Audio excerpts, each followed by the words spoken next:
بیعت غدیر میں کی تھی دستے مولا کائنات پر، ہمیں اس بیعت پر باقی رہنا ہے۔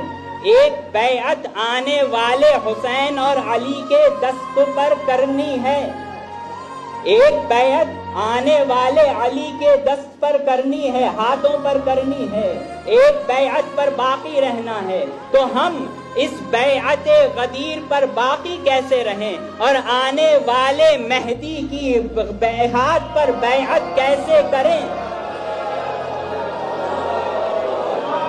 دو بیعتیں، ایک بیعت کر چکے ہیں اس پہ باقی رہنا ہے، ایک بیعت کرنی ہے، اس بیعت پر باقی کیسے رہا جائے گا؟ اور آنے والے امام کے ہاتھ پر بیعت کیسے کی جائے گی؟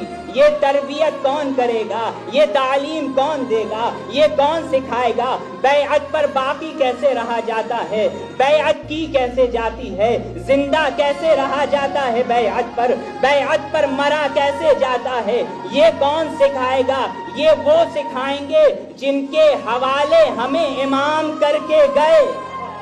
امام نے ہمیں کس کے حوالے کیا؟ امام نے ہمیں مراجعین کے حوالے کیا۔ مراجعین نائب امام ہیں، ان کے حکم پر عمل کرنا ہماری ذمہ داری ہے۔ ان کے حکم پر عمل ویسا ہی ہے جیسے ہم نے امام کے حکم پر عمل کیا۔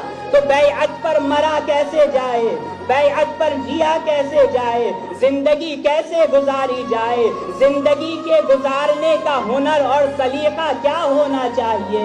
یہ علماء سکھائیں گے، یہ مراجعین سکھائیں گے۔ اور یاد رکھیے، آپ کی بصیرت اتنی بلند ہونی چاہیے کہ اگر آپ کے سامنے علماء کی شان میں، مراجعین کی شان میں کوئی گستاخی کرے تو آپ کے پاس جواب ہونا چاہیے۔